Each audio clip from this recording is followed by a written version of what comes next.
Had a wonderful Yom Tov. I just came back from London today. I was in London for Shavuos, and that meant I had to keep, de facto I had to keep 2 days, although I davened with tefillin privately, but I was not allowed to do malacha, so I had to stay over Monday, and I didn't leave until Tuesday, and I got in around 5:30, so I am a little exhausted, but hopefully we'll be able to have a share. You put tefillin, but you don't do malacha? Well, yeah, the way it works is if you are an Israeli, meaning you live in Israel, but you're in Chutz La'aretz, so you essentially treat it like a weekday for davening and for tefillin, but you're still not allowed to do malacha, and most poskim say even privately. Some people are makel privately, but the Mishnah Berurah says even privately you don't do malacha. So I didn't do any malacha, but I davened in tefillin b'yechidus, and then I went to show to hear kedusha and other things. It's an interesting question. Could a Ben Eretz Yisrael be called to the Torah on the second day of Yom Tov? So it really depends. As a normal rule, he could not be.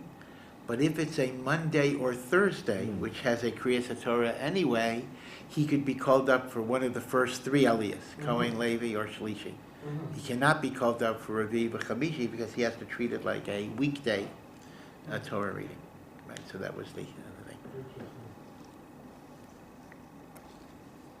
And when I had when I was invited to a fancy Yom Tov meal Sunday night, in the middle I had to surreptitiously make Havdalah. Because for me it was Havdalah. Yeah. And remember not to say Yalav Yavo in benching or whatever. Okay, so anyway, because this is, at least the way I observed it this year, we're just leaving the Isru Chag of Shavuos, and I heard that somebody was asking, you were asking about Isru, or somebody was asking about Isru? Somebody was asking. Right, so I want to talk a little bit about kind of some leftover thoughts about Shavuos that are going to be very, very relevant. First, all of us know that when we make Havdalah Motzei Shabbos, you have spices. And when we make Havdalah, when we leave Yom Tov, we don't have besamim, we don't have spices. Now, the question is, why is there that difference? Now, we know that when I leave Shabbos, since Shabbos I get an extra neshama, an enhanced capacity for spirituality. When that neshama leaves me, I'm weak and I'm faint, and I need the smelling salts to revive me. So some Mefarshim say, you only get the extra soul on Shabbos, you don't get the extra soul on Yom Tov. And if that's the case, therefore, you don't need the besamim when you leave Yom Tov. But there's a difficulty with that. Because when you go from Shabbos to Yom Tov, as we did this year, right? There was Shabbos, and then Saturday night, we go into Shavuos. We combine Kiddush and Havdalah, and we have a candle, and in Kiddush, Yak Nahaz it's called, but we don't have besamim. Now, if you're going to tell me Shabbos has an extra soul, and Yom Tov doesn't have an extra soul, then you should have besamim when you go from Shabbos to Yom Tov because you're losing your extra soul. So because of this, the Sfas Emes says the following idea. It is pashut, you have a neshama yisera on Shabbos, and you have a neshama yisera on Yom Tov. But the difference is the neshama yisera of Yom Tov doesn't have to leave you. It can stay with you always. So Shabbos, it leaves you inevitably. So you need the besamim. Yom Tov, there is at least the potential to hold on to that neshama yisera. So that's quite an amazing gift, that the enhanced spirituality of a Yom Tov can actually stay with you every single day of your life. Are we okay? And particularly when we talk about Shavuos, in which we commemorate and celebrate and rejoice in Matan Torah, to have that sense of being connected to Har Sinai and thereby to Hashem every single day, is a tremendous, tremendous gift. It gives a person enthusiasm, it gives a person joy, and that is really the aura and the afterglow that can come in the aftermath of Shavuos. And that is why the Ramban actually says, every single day of the year, there is a mitzvah to re-experience the revelation at Har Sinai. Just as there's a mitzvah to remember the Exodus every single year, every single day, there is a mitzvah to experience Maimed Har Sinai every single day. And Rashi also brings the statement, B'chol yom b'yom, Yiboneh Archives, every single day, the Torah should be as if it's a new thing that you're getting. You know, it's interesting that we say in L'David Hashem Ori, which is Mizmor 26, that is recited twice a day from Rosh Chodesh Elul till Shmini Atzeres.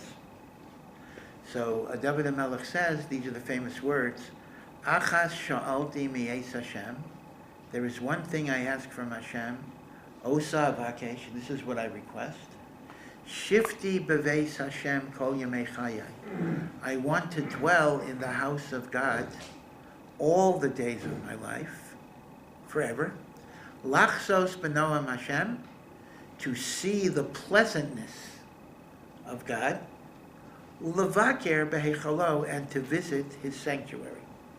So the Mefarshim say, there's a contradiction here. He starts off saying, I want to be in the house of God all the days of my life. And then he ends it by saying, well, Levaker behechalo, I also want to visit. If you're there all the days of your life, how is there visiting? So the one of the answers that the Hasidic Sfarim give is, they give a mashal. If you ever see a pre-bar mitzvah boy putting on tefillin for the first time, or the month before the bar mitzvah, what an excitement it is. You know, he's been looking forward to it, certainly for months, maybe even for years. And when he first does it, there's so much excitement and enthusiasm, even if the rings collapse on him because he doesn't yet have the hang of how to get them to stick to his arm. For some reason, that's a difficulty like almost every bar mitzvah boy has. I mean, I had it too. I don't, you know. In retrospect, I can't figure out why it was so difficult, but it was difficult. I think they're afraid that to wrap it so tightly. Oh, okay, they just don't wrap it tight enough. Okay, cut off the circulation. And yet, what happens is, as you get older and older, and a man wears tefillin 6 days a week, and it's 10 years, 20 years, 30 years, 40 years, 50 years, at some point, you know, you lose the enthusiasm for it because you're no longer doing it for the first time. It becomes a habit. And the problem of habituation is that it often takes away our enthusiasm. So David HaMelech is asking for two things. May I dwell in the house of God and be connected to the mitzvos all of my life, but may I always have the enthusiasm of a first-time visitor. Right? Lachsa, right? Shifti beveis Hashem kol yemei chayai, but I want to be like a visitor at the same time. You know, there's a whole bunch of, we talked about this, I think, before Shavuos, there's a whole bunch of jokes they make about people that are Balei Tshuva, and they're kind of, how do you know when a Baal Tshuva has been well integrated into the frum community? Right, so all of the jokes basically say when he's not that religious anymore, meaning to say when he talks during davening, when he benches in 5 minutes, when he doesn't sing Zemiros at the Shabbos meal, when he doesn't care about his Dvar Torah. In other words, it's expressed. It's not really a joke at the expense of the Baal Tshuva. It's really a criticism of the FFB or the people who are regularly Orthodox, and it basically highlights the idea that sometimes the newcomer has so much enthusiasm, and yet when things become habit, we take it for granted. So David HaMelech is mispalel that he should always be connected to the Torah, but he should always have the enthusiasm of a person that's visiting for the first time. And really that's what Chazal mean when they say every single day the Torah has to be something new and exciting. And that takes a certain amount of work, you know. Because if you're just going to do the same old, then it's going to be very hard to bring a sense of renewal. So somehow the person has to kind of find within the framework of their halachic observances new ideas, new insights, new perspectives that they can bring to bear. And that keeps it fresh and exciting. So I just want to share with you a thought from the Maharal. The Gomorrah and the whole Gomorrah, the whole discussion of Matan Torah are several blots in Masechet Shabbos. Right? That is the Gomorrah of Matan Torah. It mainly deals with some difficult chronological problems. Was the Torah given on the 6th of Sivan or the 7th of Sivan? And it goes through very intricate discussions and all sorts of problems there because it actually emerges from the sugya that we seem to paskin. The Torah was given on the 7th of Sivan, and yet we observe Shavuos on the 6th of Sivan. In Chutz La'aretz they get it right, because the second day of Shavuos is the actual day of Matan Torah. But the chronological issues we actually did address last week. But the Gomorrah then mentions a statement from a certain person from Galil, a Galilean. And he said, Barich Rachamana, blessed is God that gave a threefold Torah.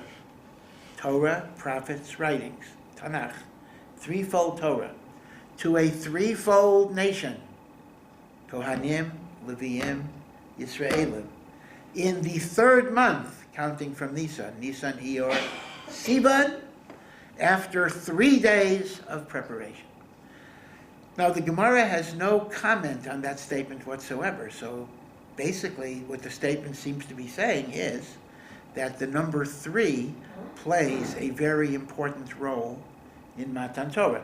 Just as the number 4 is very important in the Pesach Seder, right? We have 4 cups of wine, we have 4 sons, we have 4 questions, etc. So somehow, the role that 4 plays on Pesach, 3 plays in Matan Torah. But what is the significance of 3? Why is 3 an important number? So the Maharal, who very much is into the symbolic meaning of numbers, says the following idea. 3 geometrically is represented as a triangle. So if you look at the base of a triangle, the 2 points at the base, they are in opposite directions. 1 point is here, 1 point is here. But then when you draw lines from those points to the apex of the triangle, then the lines that are drawn from those 2 opposite points meet at the apex in the middle. So Maharal says, therefore, 3 is symbolic of the synthesis and integration of opposite forces. To use Hegelian terminology, you have the thesis, the antithesis, and the synthesis. So 3 is that which synthesizes and brings together opposite forces. That is why, for example, with Yaakov Avinu, Avraham Avinu represented the epitome of the midah of loving kindness, Chesed. Yitzchak represented the opposite midah. Now, the opposite is not cruelty. God forbid, Yitzchak was not cruel, but Yitzchak focused on justice and introspection and self-mastery, as opposed to Avraham Avinu, whose life was devoted to giving to others. Yitzchak was devoted to self-development. So Avraham and Yitzchak are opposites, but opposites that are not synthesized or harmonized will have deficits. So Avraham Avinu, that is Kulo Chesed, has a Yishmael, that is kind of the negative side of too much Chesed. Yitzchak, that represents a preoccupation with self-mastery, has an Esav, which is the solus, the negative of Gevurah. Now, what is Yaakov? Yaakov represents the synthesis of Avram and Yitzchak, the balance and the harmony. That is why Yaakov is connected to Torah, as we will see, because Torah is that synthesis. And that is why all of Yaakov's children belong to Am Yisrael, because only when there's the harmonization of opposites can you have what is called shalemus, perfection. Because perfection will never be by going to an extreme in one midah and ignoring the other midah. Shalemus is only when all of these different midos are blended together. So says the Maharal, in this way, the Torah itself is connected to the number 3, because the Torah synthesizes opposite tendencies within the human personality. Because we really are, at a minimum, a bifurcated creature. Perhaps we have even more split personalities. As a creature of the body, we crave comfort, decadence, hedonism, ease. Right? That's the guf that has its demands. But we also have a godly soul that seeks communion with the divine and connection with the Almighty. And these two forces are in opposition, because the body says, sleep and eat and enjoy. Eat, drink, and be merry, for tomorrow you will die. The soul yearns for a transcendental connection to God. Without the Torah, these two forces would be in perpetual contradiction. And that is why in movements outside of the Torah, such as at least Catholicism, which is the original Christianity, and many Eastern religions, the only way you achieve communion with God is to the extent you can disengage from materialism. Thus, the priest is supposed to be celibate, because sexual relations would drag him away. There is supposed to be a vow of poverty, because basically holiness is obtained to the extent you disengage from the body. But by definition, that's going to be temporary, because eventually everybody has to eat, everybody has to sleep. There's no way you'll ever achieve a complete holiness.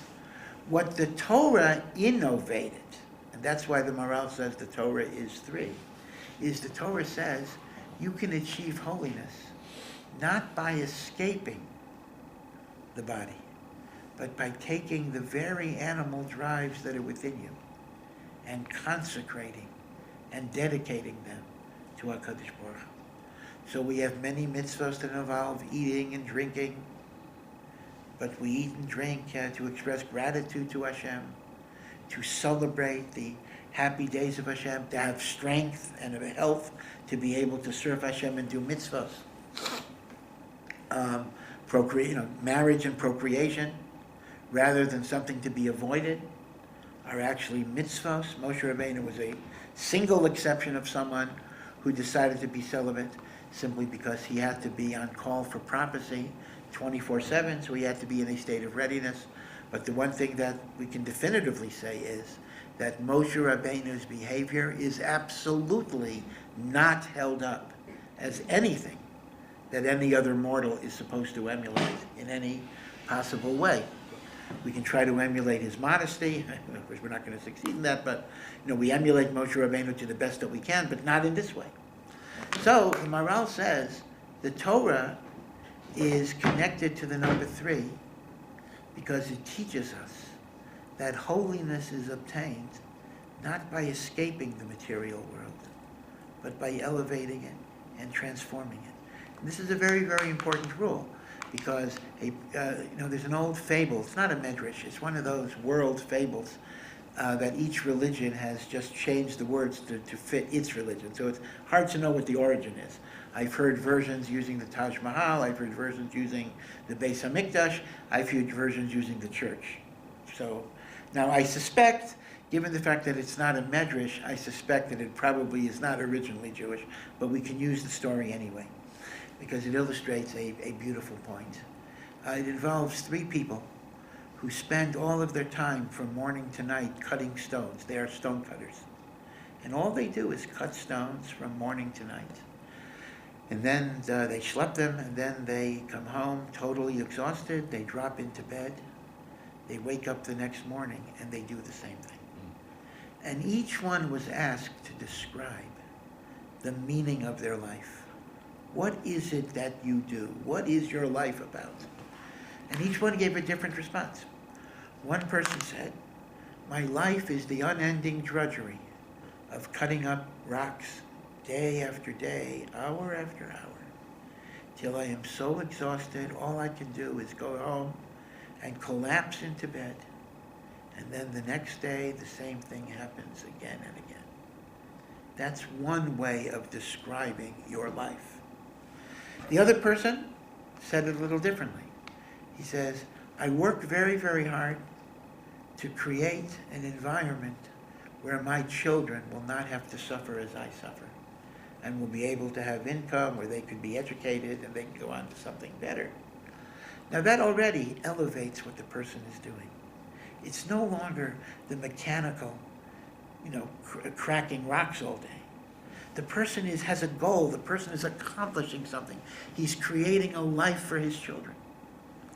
The third person answered, because apparently these were rocks that were being cut for Taj Mahal, mosque, church, synagogue, Beis HaMikdash. Although with Beis HaMikdash you have some halachic problems. You're not supposed to use metal tools.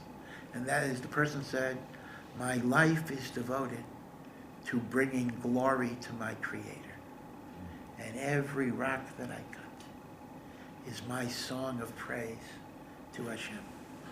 So you have three people who are doing exactly the same thing, physically.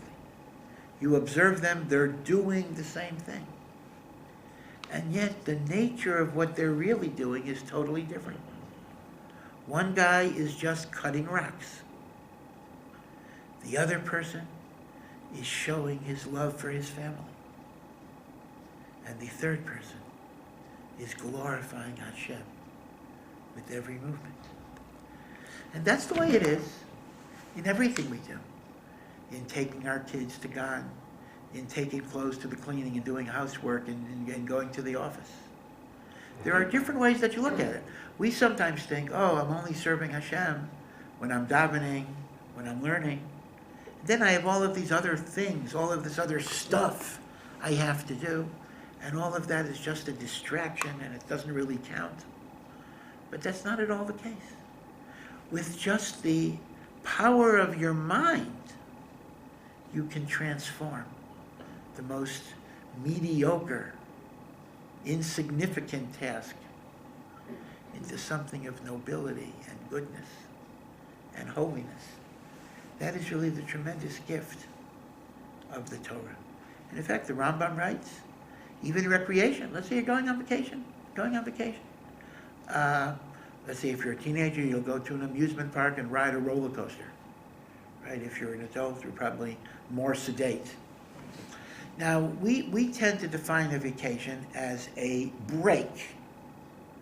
But the Rambam says, if a person has in mind that I'm going on this vacation to renew my energy, to get rid of some of my anxiety, assuming a vacation will do that often, it does not, in order that I can come back refreshed and serve Hashem. The Rambam writes, it's not just the mitzvahs you do later that are serving Hashem. The vacation becomes avodas Hashem. Right? Playing basketball, jogging, all avodas Hashem, if you define it as such in your thought. So the Maharal says, the Torah is symbolized by the number 3, because on one hand, there is this conflict between body, soul, that really should not be reconcilable. And yet the Torah gives us the mafteach, the Torah gives us the key, where we can sanctify even the physical and material. Now, the Maharal makes another point, not in this place, but in another place, that women, as a general matter, are naturally more gifted in this synthesis.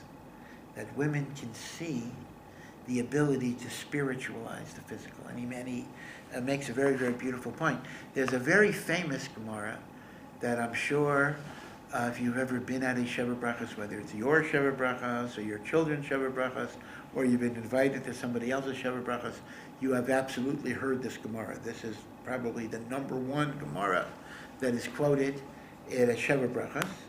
And that is, the words for man and wife, or man and woman, is Ish and Isha.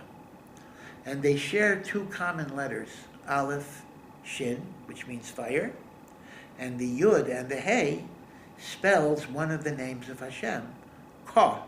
Now we pronounce it Ka, but it's Yud and Hey. So the Gemara makes the following point. When God is in their marriage, men will be doing what men are supposed to be doing, and women will be doing what women are supposed to be doing. Everything's going to work out well. But if you take Hashem out of their marriage, then they become an all-consuming, selfish fire in which each one will destroy the other with egotism and demands. Right? When Hashem is in the marriage, you have Ish v'Isha. When Hashem is not in the marriage, you have Eish, which is very destructive. Right? Famous Gemara, everybody has heard this Gemara. But the Maharal wants to take it one step further than the Gemara itself takes it. Yud and Hey is a name of God. But why does the man get the letter Yud and the woman get the letter Hey? Is a woman only half as good? After all, Yud is 10 and Hey is 5. So here's what Maharal says. He shows us that God created the world to come, the spiritual universe, God created through the force of the letter Yud. Because Yud is the most spiritual of all letters of the Aleph base. Why is it the most spiritual? Because it's the least material. In other words, Yud is the smallest letter. So Yud has the least physical substance in the letter. So Yud represents pure spirituality. Hey, Maharal says, is a composite letter. Dalet, visualize a hey. Dalet, and then the left leg, I would have thought it's a vav, but the Maharal says we can look at the left leg as a yud. Now, if yud represents pure spirituality, Dalet, 4, represents the material world, because matter exists in basically 4 dimensions. You have, right, the length, the width, the height or the thickness, and then you have time, right? Einstein didn't invent the idea that time and space are one variable. In fact, the Maharal, and of course even the Maharal didn't invent it. It goes back to much earlier philosophy, that time is an attribute of matter, which means it's hard for us to visualize. Anything about time is hard to understand. It's a very abstract thing. But until there is matter, there is no time. That is why in Olam Haba there is no concept of time. It's like a Las Vegas casino where there are no clocks on the wall. So Dalet represents the material world, and Yud represents the spiritual world. So what is Hey? The ability to bring the Yud into the Dalet. So the Maharal says, a woman's special gift is that intuitively she grasps how physical details can give rise to spiritual connections to God. And thus, for example, if a woman is meticulous about the way things are in a home or the way a table is set, or any of these details that may simply look like aesthetics or physicality, they are actually reflected of a deep sense that these are ways of cementing relationships with God. And as I say, as the Maharal said in his Shavuos point, that is why the Torah has the number 3, because 3 is that synthesis. So in this connection, I just want to tell you some things from the Bavitcher Rebbe that are very, very interesting. That the Rebbe pointed out, you know the minhag that many people stay up all night. It's a very, very common minhag today. Many people stay up all night the first night of Shavuot, so everybody was up Saturday night. And even women do it as well. It's not as prevalent as men, but many, many women stay up and have shiurim and chavrusas and the like. Now, this is not an old minhag, actually. This minhag started in the 1600s, and it spread. And one scholar actually wrote a monograph showing that the spreading of the minhag correlated to the introduction of coffee in that particular country. Because coffee came from the Americas, right? Coffee was not in Europe until the 16th century. And it was shown that the minhag of staying up all night got more prevalent whenever coffee reached a certain place, because people then understood that coffee kept them up and the like. So you can give a whole share on coffee and Shavuos. There's some interesting correlations.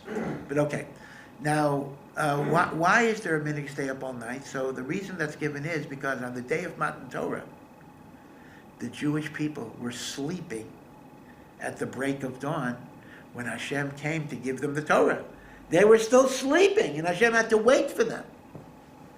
So to make up to HaKadosh Baruch Hu for the fact that we were sleeping, the morning of Matan Torah, we are there when God comes. In other words, we are up, and Hashem comes in the dawn, and we're here. It's a tikkun for our sleep. So the Rebbe asked a very obvious question. I mean, what's going on? The night before Matan Torah, people can just sleep? And even if they sleep, they're not going to get up on time? I mean, if you had some big job interview, you're going to get up early, just naturally. You might not be able to sleep even. So the Rebbe wants to say, their sleep was a deeply spiritual sleep. They thought that Matan Torah would have so much holiness they would not be able to accept the Torah in their physical bodies. They wanted their neshamos to be separated from the bodies. And somehow the neshama would be makabel the Torah. That was their cheshbon. But the mistake was, that's not what God wanted. God did not want a spiritual Matan Torah.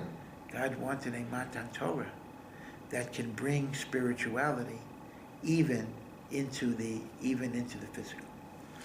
Now, in this connection, there's an interesting rule. Monday in Eretz Yisrael and Tuesday in Chutz La'aretz is a day that's called Isru Chag. Isru Chag. And Isru Chag is a general name for the day after every Yom Tov, right? The day after Pesach, the day after Sukkot. It's always called Isru Chag. And literally, Isru Chag means tying it to the Yom Tov. There's a notion that the day after a Yom Tov is still connected to the Yom Tov, and we tie it to the Yom Tov.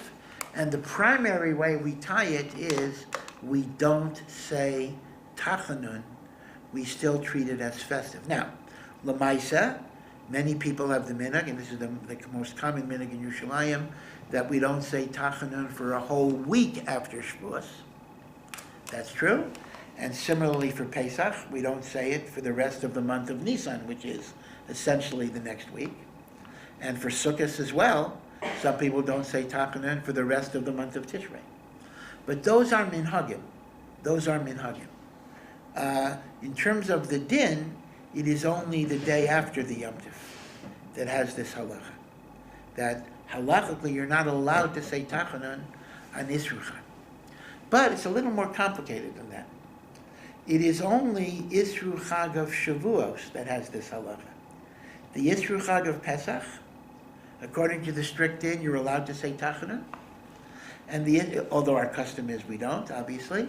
And the Isru Chag of Sukkot, you're allowed to say Tachanun. It is only the Isru Chag of Shavuos, which means of all of the Isru Chags, the Isru Chag of Shavuos is the most important. Now, halachically, why should that be so? So listen to the explanation of the Magen Avraham. It's a little technical. We know that for the Shalosh Regalim, for the 3 pilgrimage festivals, every Jew that came to Yerushalayim had to bring a burnt offering, an olah, called an olas re'iyah, that they would come to the Beis HaMikdash, and they would have the Kohen bring an olas re'iyah. Now, the olas re'iyah for Pesach and Sukkot would be brought during Chol HaMoed, because you have 7 days to bring it. But Shavuos doesn't have a Chol HaMoed. So when would they have to bring the Olas Re'iyah of Shavuos? Isru Chag. So Isru Chag of Pesach, they didn't bring the Olas Re'iyah, they already brought it. Isru Chag of Sukkot, they didn't bring the Olas Re'iyah. But Shavuos, by definition, the earliest time they could bring the Olas Re'iyah, the pilgrimage Olah, was Isru Chag. So Isru Chag has the status of a Yom Tov. Now, this is what the Magen Avraham says. It's not just Israel, it's also the other days? Well, the other days, you have 7 days. In other words, the Gemara says you have 6 days after Shavuos to bring the Olas Re'iyah, a total of 7 days. So those who don't say Tachanun is because you have potentially those other days. But most people brought it as soon as they could. So Isru Chag was the big day.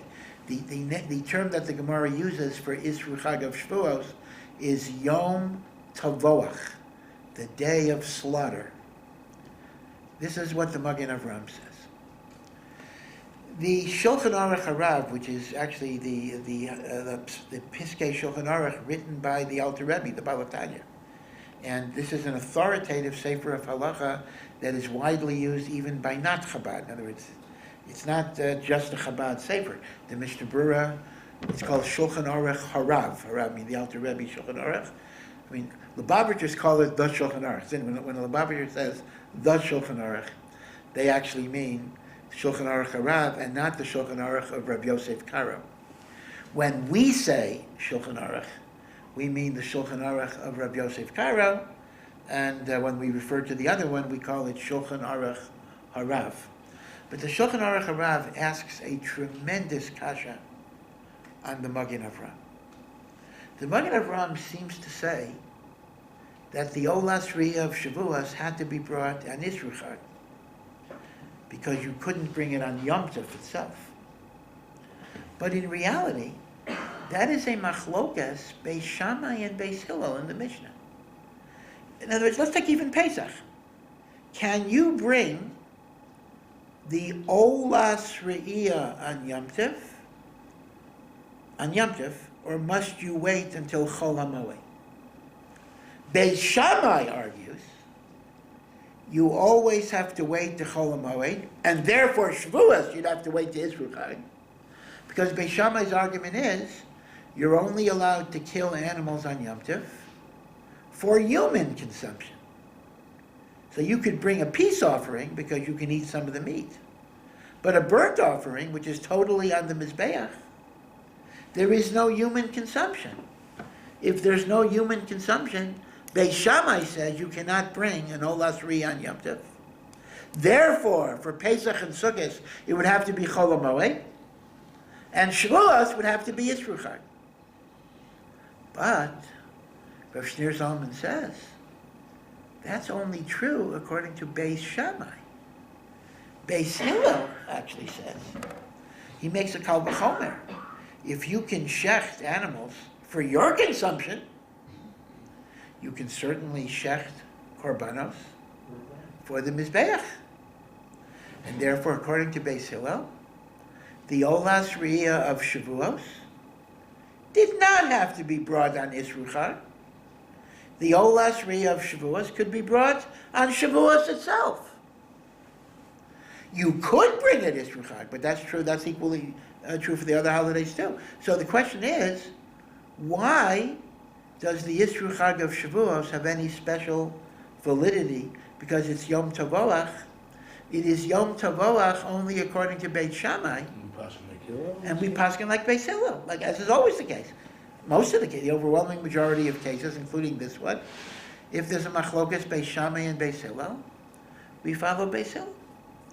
So this is what the Baal HaTanya writes. He writes, it is true that the halacha is like Beis Hillel, that the Olas Riyah could be brought on Yom Tov, but the minhag of Klal Yisrael was to bring it a day later on Isru Chag, and not to bring it on Yom Tov. And that's why the Isru Chag is called the Day of Slaughter. Why? So the question is why? Right? This is all the Shulchan Aruch Harav says. Why? Why? Why would there be a minhag not to follow Beis Hillel and to follow Beit Shammai? Why would there be such a minhag? So this is what Lubavitcher Rebbe says. Lubavitcher Rebbe says like this. He says, there are two types of holiness. There's the holiness that separates from the world, and there's the holiness that integrates physicality into spirituality, as we were saying. The Ola represents the holiness of renunciation. Because what is an Ola? You give it totally to God. You get no physical pleasure. So consequently, the Ola is the divine service that separates itself from physicality and pleasure and enjoyment to dedicate something totally to Hashem. So, the Rebbe says, since the key lesson of Shavuos is how to integrate the physical and the material, the role of the Ola is de-emphasized. We don't want to emphasize the bringing of the Ola, so we push it off. So when the Shulchan Aruch Harav says the minhag was they followed Beit Shammai, he doesn't mean they followed Beit Shammai on Pesach and Sukkot.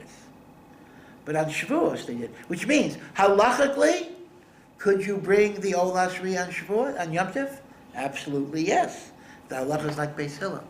But spiritually, the collective consciousness of Am Yisrael wanted to de-emphasize the role of the Ola, because Shavuos is about integrating the physical and the spiritual.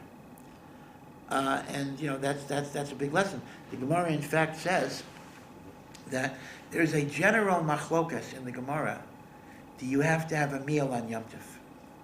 Because one pasuk says Yom Tov is totally for God, and the other pasuk says Yom Tov is for you. So how do you reconcile two psukim? One pasuk that says it's for God, and one says it's for you. So Rabbi Eliezer gives the following answer. You have a choice. You can make Yom Tov totally for God, meaning you learn and you daven and you don't eat or drink or sleep.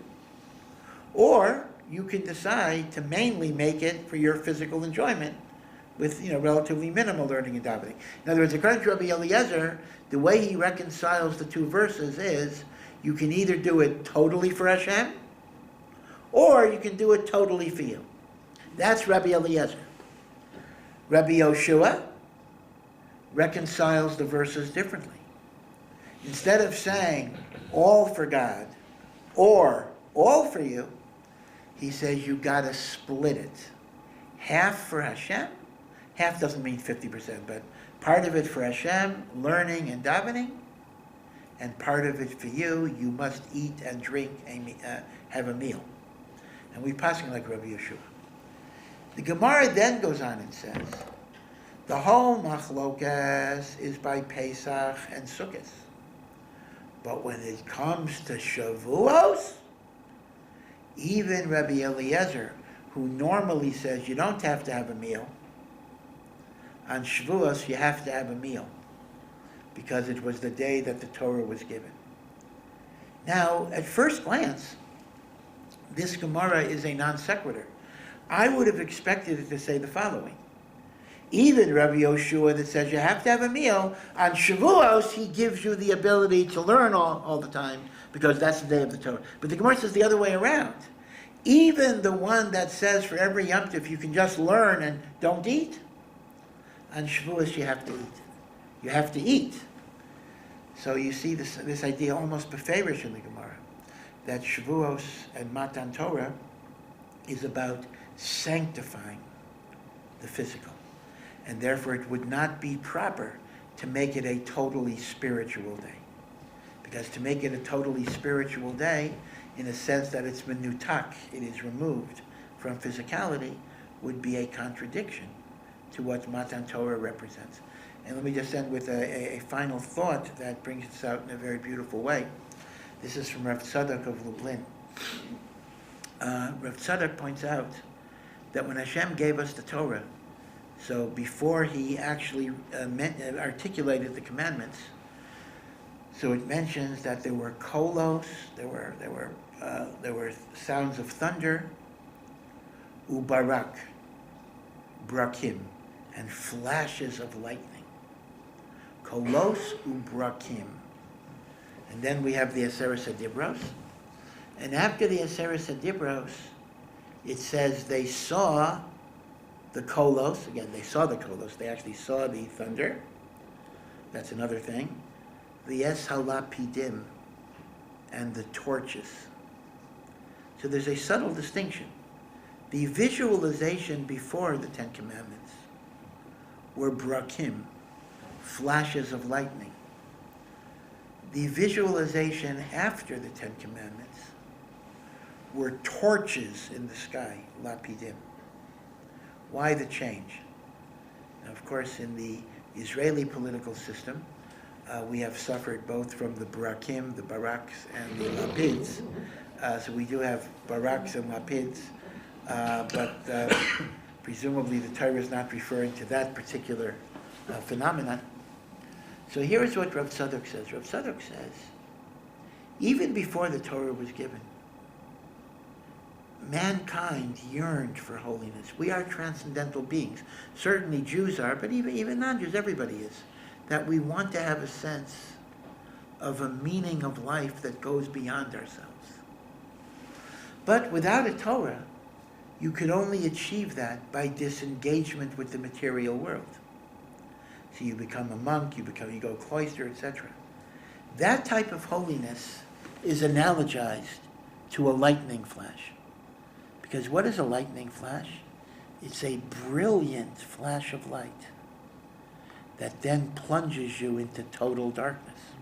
Because if my holiness depends on disengagement with real life, then what's going to happen is I'm going to have my moments of ecstasy, but then I'm going to have to eat, I'm going to have to sleep, I'm going to have to go to the bathroom. So what is holiness like? Brilliant light, followed by total darkness. And that is a pre-Matan Torah idea of holiness. The Taira, which gave us the way to navigate physicality through the prism of holiness, that becomes a torch. Now, on one hand, it's true that a torch is less intense than a lightning flash. Because it's true, when you go through the details of everyday life, you don't always have that high ecstasy of sitting on the flagpole for 50 years. But the torch, although it flickers, is permanent. It doesn't go out. It doesn't plunge you into darkness.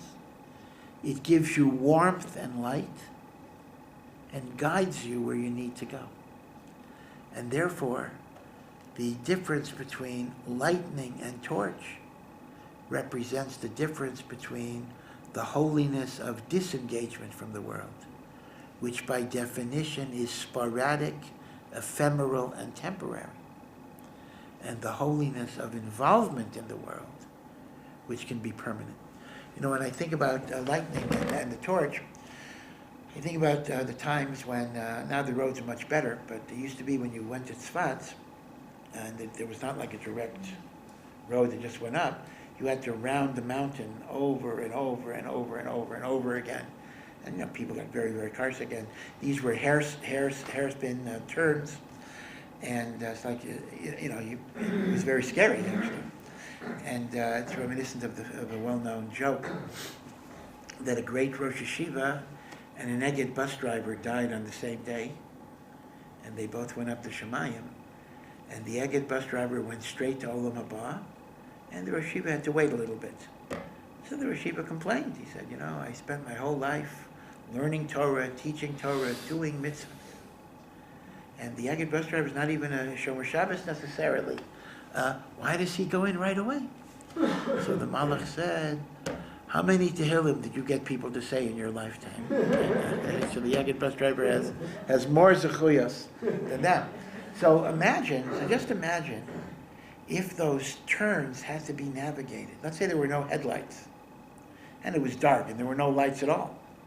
Like Amuk is that way, right? Amuk is crazy. Amuk is where Yonah ben Azil is buried. Well, I think now it's better, but I don't know. I haven't been there recently, but when I was there like 15 years ago, it was totally, totally dark. Headlights were the only illumination in Amuka, which was the place to go to get a shidduch, etc. There's an old tradition that Yonasan ben Azil never married, but somehow he is a Melitz Yoshar for people who want to get married. So people go there to daven for shidduchim, and many people accidentally leave their siddurim there with name, address, and phone numbers. So we've had more than one shidduch of a young man calling up a young woman to be Makayim, the mitzvah of Hashavas Aveda, and shidduchim have happened from it. So that might be one of the ways that this happens.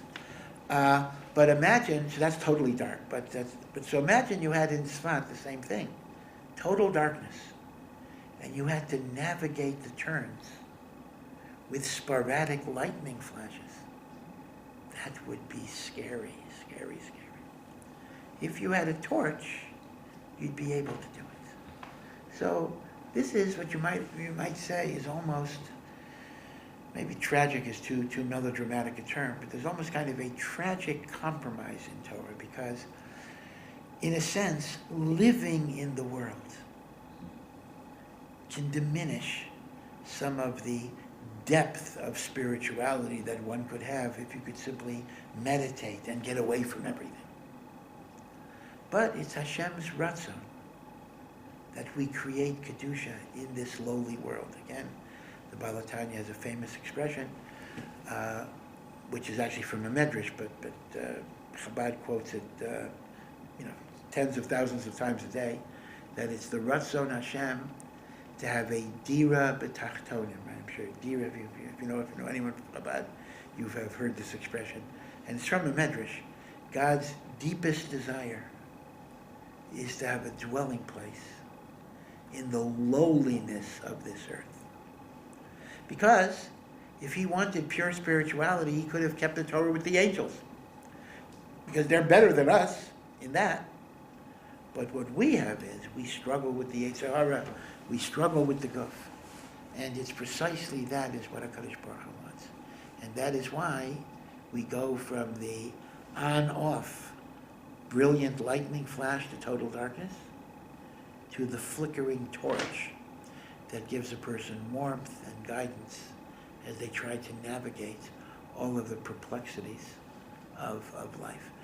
So again, Be'ezras Hashem, I hope that all of us should be zocheh to take these messages of Matan Taira and to accept Hashem's Torah every single day with tremendous joy and gratitude for the gift that He has given us. So that's it. So we'll see you next week.